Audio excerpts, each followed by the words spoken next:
요한복음 10장 22절부터 31절 말씀입니다. 저부터 교독하겠습니다. 예루살렘의 수전절이 이르니 때는 겨울이라. 예수께서 성전 안 솔로몬 행각에서 거니시니 유대인들이 애워싸고 이르되 당신이 언제까지나 우리 마음을 의혹하게 하려 하나이까? 그리스도이면 밝히 말씀하소서 하니 예수께서 대답하시되 내가 너희에게 말하였으되 믿지 아니하는도다. 내가 내 아버지의 이름으로 행하는 일들이 나를 증거하는 것이거늘 너희가 내 양이 아니므로 믿지 아니하는도다. 내 양은 내 음성을 들으며 나는 그들을 알며 그들은 나를 따르느니라. 내가 그들에게 영생을 주노니 영원히 멸망하지 아니할 것이요 또 그들을 내 손에서 빼앗을 자가 없느니라. 그들을 주신 내 아버지는 만물보다 크시매 아무도 아버지 손에서 빼앗을 수 없느니라. 나와 아버지는 하나이니라 하신대 유대인들이 다시 돌을 들어 치려 하거늘. 아멘. 오늘 말씀은 유대인들이 예수님을 메시아냐라고 묻는 가운데서 예수님의 대답을 듣고 돌로 치려고 하는 내용입니다. 오늘 이 말씀 가운데 우리가 알 수 있는 몇 가지 내용이 있습니다. 첫째로 알 수 있는 것은 눈이 어두우면 보지 못합니다 라는 것입니다. 눈이 어두우면 보지 못합니다. 24절 말씀을 제가 다시 읽어드리겠습니다. 유대인들이 애워싸고 이르되 당신이 언제까지나 우리 마음을 의혹하게 하려 하나이까? 그리스도이면 밝히 말씀하소서 하니. 오늘 말씀을 보면 수전절에 예수님께서 성전 안 솔로몬 행각에 거니셨다라고 되어 있습니다. 수전절은 구약 성경에는 나오지 않는 절기입니다. 수전절은 신구약 중간기 역사 때에 안티오쿠스 4세 에피파네스라는 그 사람이 제우스의 신상을 성전에 세우고 유대인들이 불결하다고 여기는, 부정하다고 여기는 돼지의 피를 그 성전에 뿌리면서 제물로 바친 일이 있었습니다.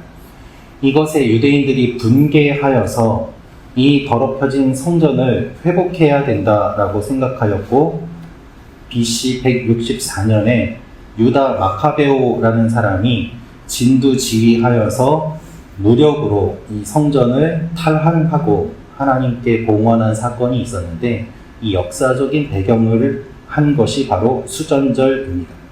성전을 다시 지키게 되었다라는 의미로 수전절이 되었던 것이죠. 이때에 예수님께서 성전에 계셨다는 것입니다. 성전의 주인은 예수님입니다.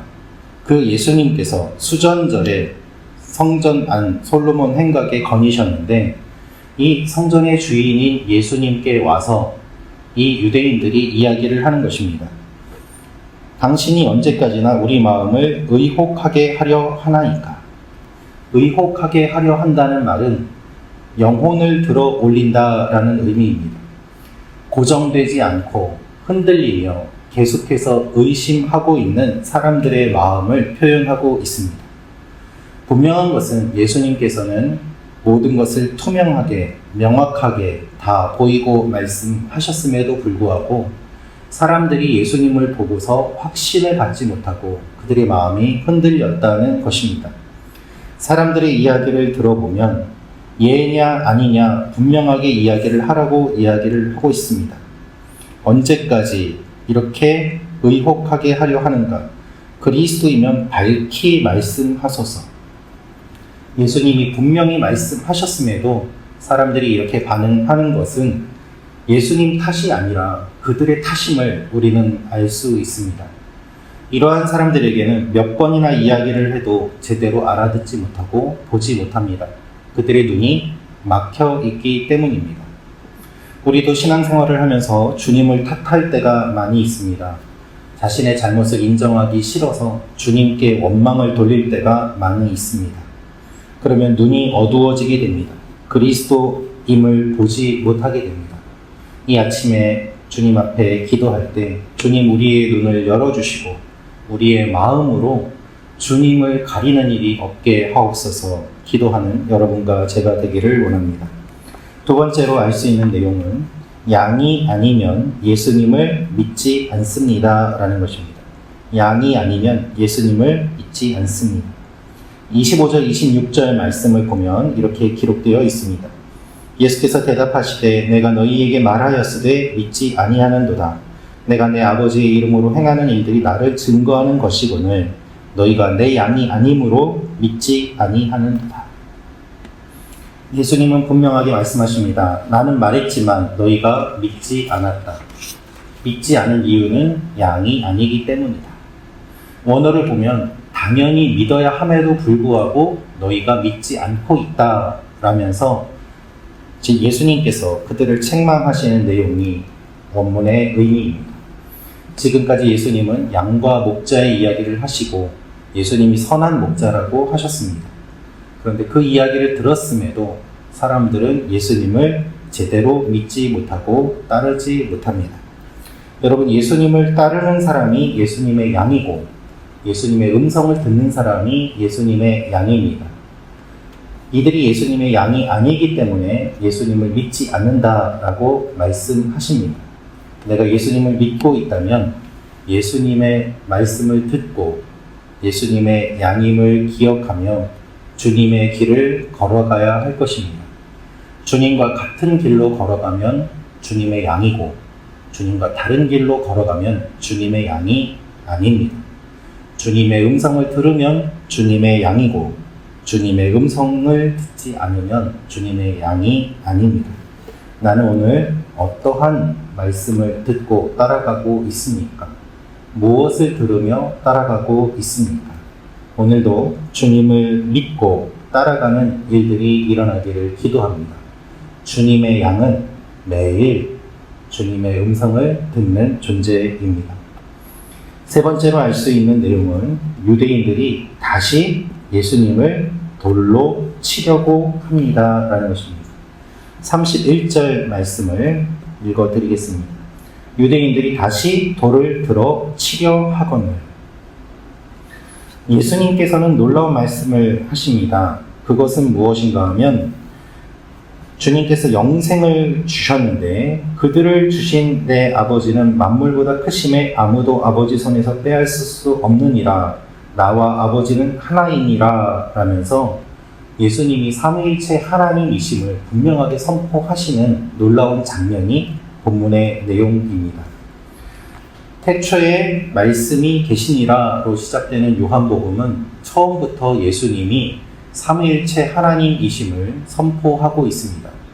예수님께서 오늘 본문도 직접 나와 아버지는 하나다라고 말씀하십니다. 본질적으로 하나라는 표현을 사용하고 계십니다. 그러나 사람들은 그것을 인정하지 못합니다. 그리스도냐라고 물어본 사람들입니다.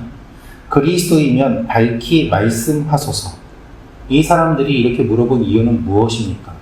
그리스도라고 한다면 우리가 따르겠습니다 라고 하는 마음이 있어서 그런 것 아니겠습니까? 그런데 그보다 더 큰 놀라운 이야기를 예수님이 말씀하셨는데 그 이야기를 듣지 않고 나와 아버지는 하나이다 라는 이야기를 듣고 그들은 예수님을 미쳤다고 생각하고 신성 모독이라고 생각하고 돌로 주님을 죽이려고 합니다. 이것이 얼마나 어리석고 모순되는 모습입니까? 우리는 이해하지 못하는 일이 일어나면 그것을 이해하려고 노력해야 합니다. 그러나 많은 사람들이 그 노력을 하기 싫어합니다. 그러니까 쉬운 방법을 선택하는데 그것은 대상을 없애는 것입니다. 우리 편이냐, 다른 편이냐, 누구의 편이냐, 당신은 누구인가, 자신들의 잣대를 가지고 사람을 판단하고 편을 가르고 그리고 우리 편이 아니면 죽이려고 하는 것, 그것이 사람들의 모습이었던 것입니다. 우리의 생각에 주님을 맞춰서는 안 됩니다. 주님의 생각에 우리를 맞춰야 하는 것입니다. 우리의 믿음은 항상 이 갈등입니다. 나에게 주님을 맞추는가, 주님께 나를 맞추는가, 누가 주인인가의 싸움인 것입니다. 그래서 나를 날마다 주님께 내어드리는 일이 우리의 믿음의 여정이고 나를 주님께 맞추어 가는 것이 주님께서 원하시는 것임을 고백하는 믿음이 진정한 믿음인 것입니다. 나를 중심으로 세우고 주님이 나에게 맞춰야 한다는 것은 자기 중심적인 신앙이고 그것은 믿음이 아닙니다. 내가 주님께 맞추어 가는 것, 내 생각을 내려놓고 주님께서 하실 일들을 기대하는 것, 주님의 말씀이 어떠한 것이든지 순종하는 것, 그것이 진정한 믿음인 것입니다.